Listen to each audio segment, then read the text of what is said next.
Hey guys, welcome back to another very exciting tutorial of Create and Process, and today's video we'll be making another 3D logo design. And in this we can see there is a two font as JNT. The formation of this logo includes the proper placement of 3D cube in an order. So to create this logo, we'll first create the two dimension of the font as JNT, then we'll use the 3D option to create the 3D object. Then we'll use the various colors here to create the sense of depth, and then finally we'll add up the text. So let's begin with the tutorial.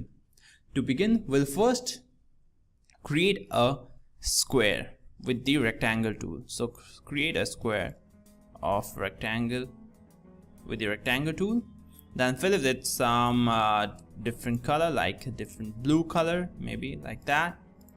Then we'll convert this into pattern. So go to object, pattern, make, and here we can create a pattern like this. So we'll take this size style to art and we'll give some spacing, lock this first, then spacing around 8 by 8, and then save a copy and name it like cubes. Okay, then after that, that thing will be created here. You can see when you create that pattern, it comes up in the swatches. And after that, done, completed.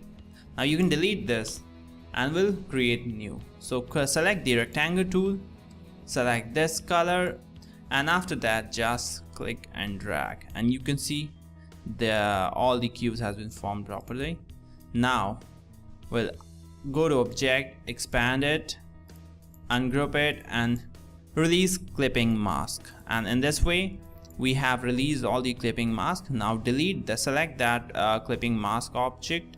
Okay, here it is. Select this and delete it. Now select everything, ungroup it, and we'll select only 5. 1, 2, 3, 4, 5, and this and this. Select it out, and the rest select all and delete it. Release this, delete it. Now we'll be working only these pieces.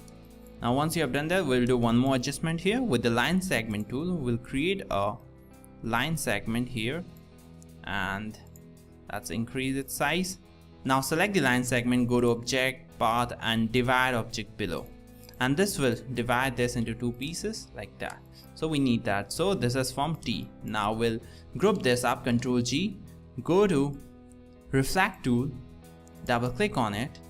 Now make sure it's vertical, preview it or copy it, so duplicate it. Now with a shift and arrow key, just drag and place it there. So we got that.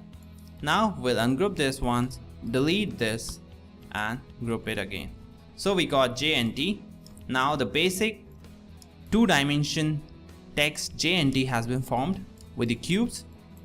Now the next thing is to create this into 3D object.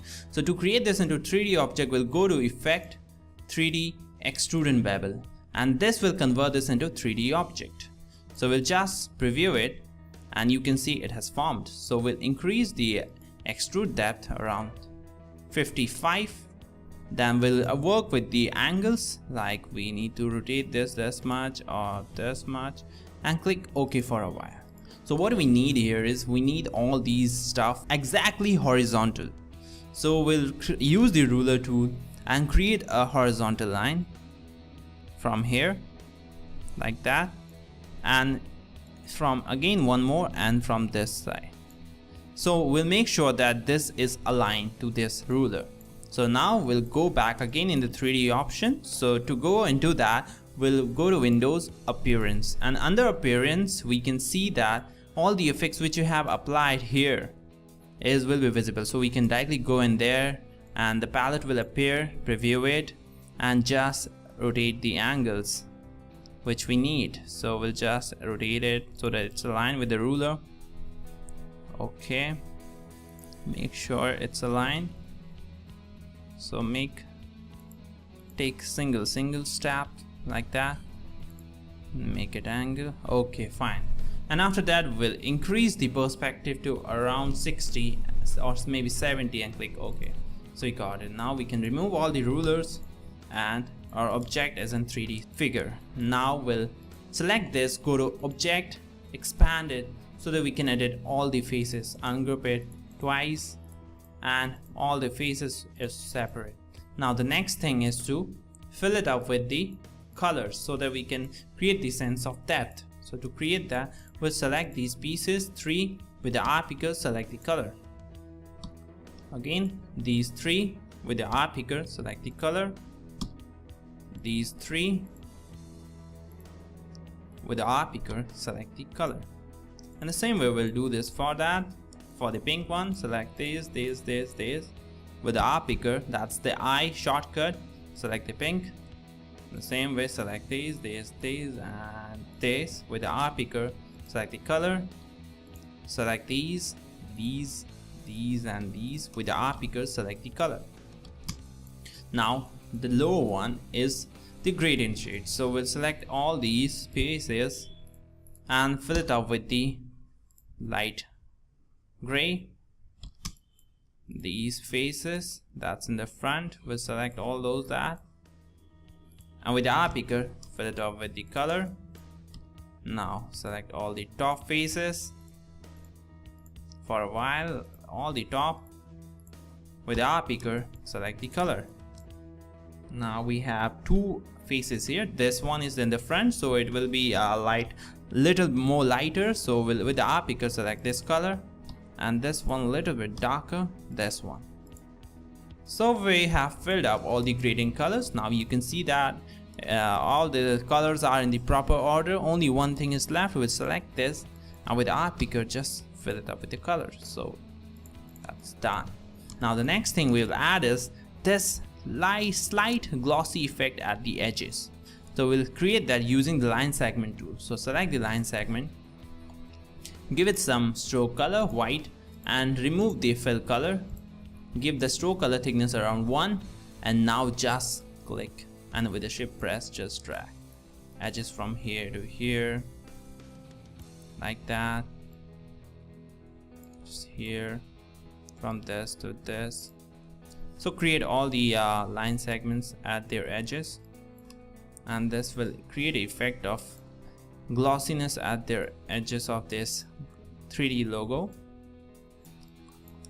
like this. From here also add this here to here, from here till here. So we have drawn all over the places. Now select everything for once, like select this,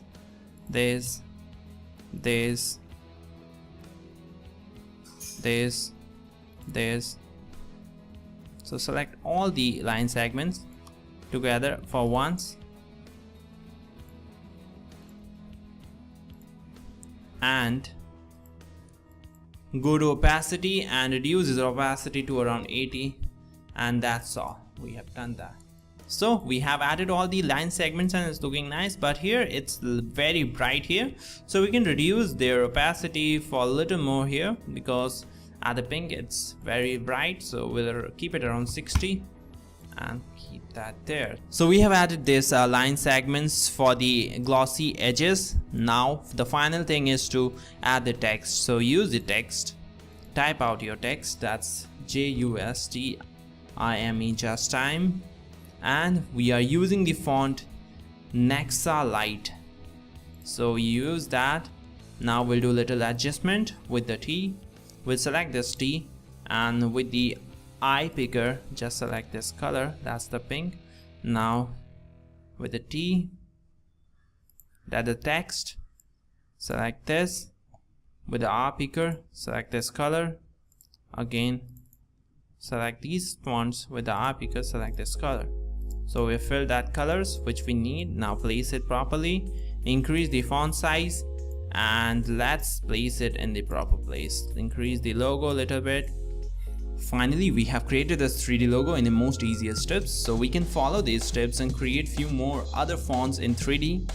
Hope you enjoyed the tutorial. Don't forget to check out the next tutorial coming up, and if you want more updates on designing, you can press the subscribe button. Thank you.